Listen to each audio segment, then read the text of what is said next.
Good afternoon, children. So we are back for our physics class. We were doing the chapter of fluids, and from our last class we have understood that an object will float in a liquid only if weight of the liquid displaced by the immersed part of the object is equal to the weight of that object. Rather, if we extend the law, this is applicable to gases also. So, I can say the law of flotation or principle of flotation is an object will float in a fluid only if weight of the fluid displaced by the immersed part of the object is equal to the weight of that object. Children, mathematically, for a floating object, we will have weight of the object equal to weight of the fluid displaced by the immersed part of the object. So, we can say W is equal to Fv, where W stands for the weight of the object and Fb is the weight of the liquid displaced by the immersed part of the object. Please remember over here, the specification is on the immersed part of the object. We are not going to account for the entire volume of this object, only the immersed part.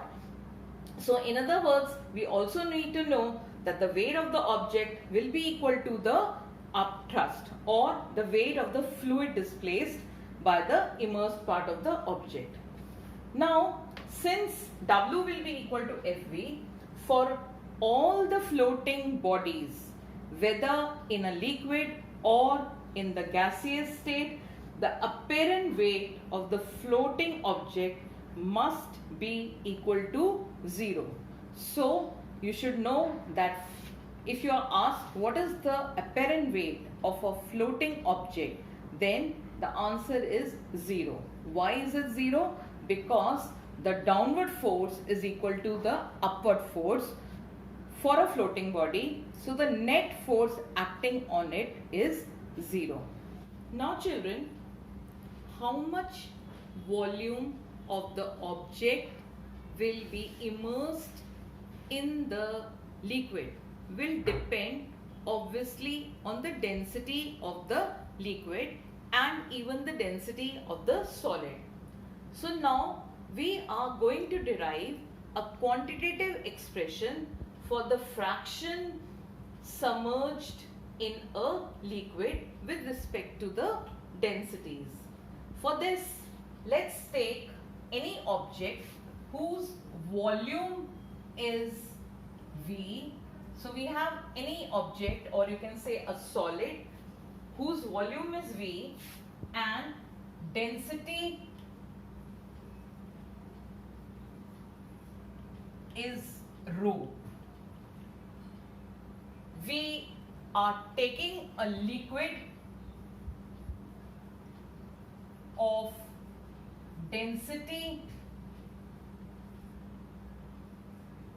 rho L, and since we want the object to be floating, obviously then the density of the solid should be less than the density of the liquid. So we need to remember that the rho is less than rho L. What is rho? The density of the solid. Rho L, the density of the liquid.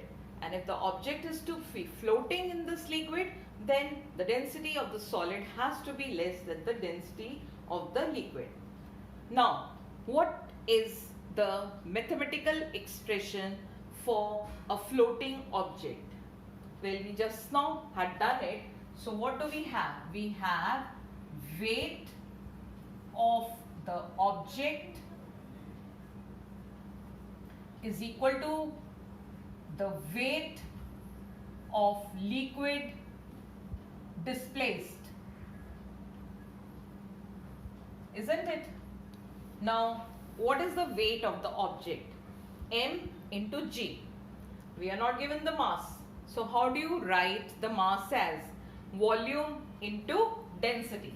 So, weight of the object will be equal to the volume of the object into density of the object into G. Remember, V into rho is what? Mass. And this M into G will be the weight. So we have for the weight of the object as volume of the object into density of the object into G. This is equal to the weight of the liquid displaced. Now how do we calculate the weight of the liquid displaced?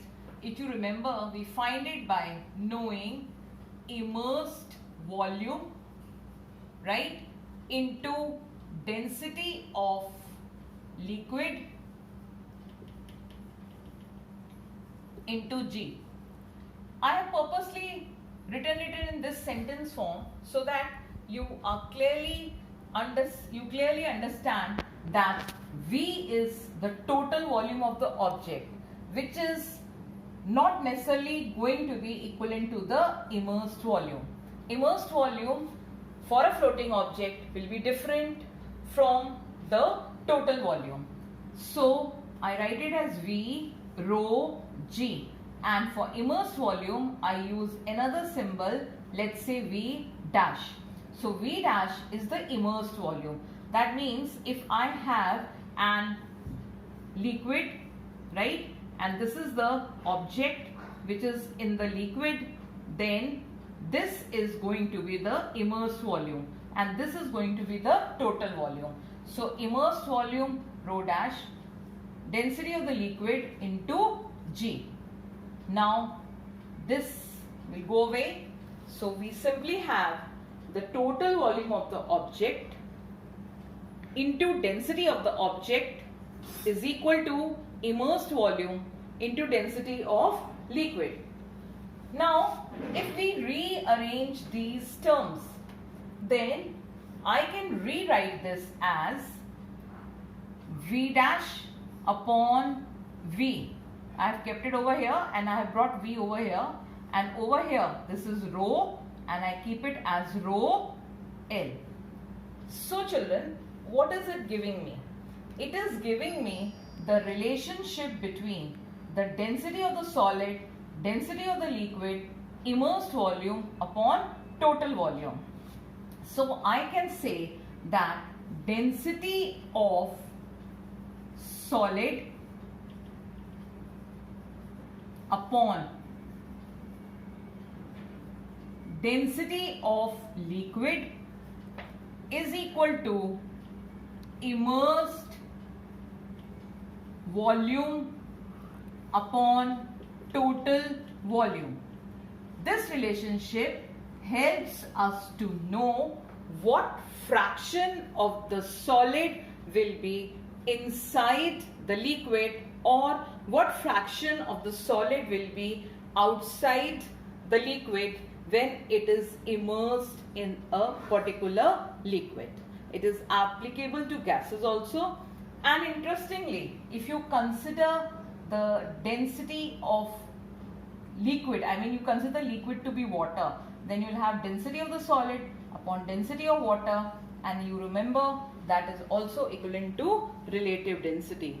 So over here I can even say that if I choose my liquid to be a water, then the density of the solid upon density of liquid, that will give me relative density, and that will be equal to immersed volume upon total volume. So this is an expression which you need to remember to calculate the fraction of the solid outside or immersed inside the liquid when it is put into a liquid.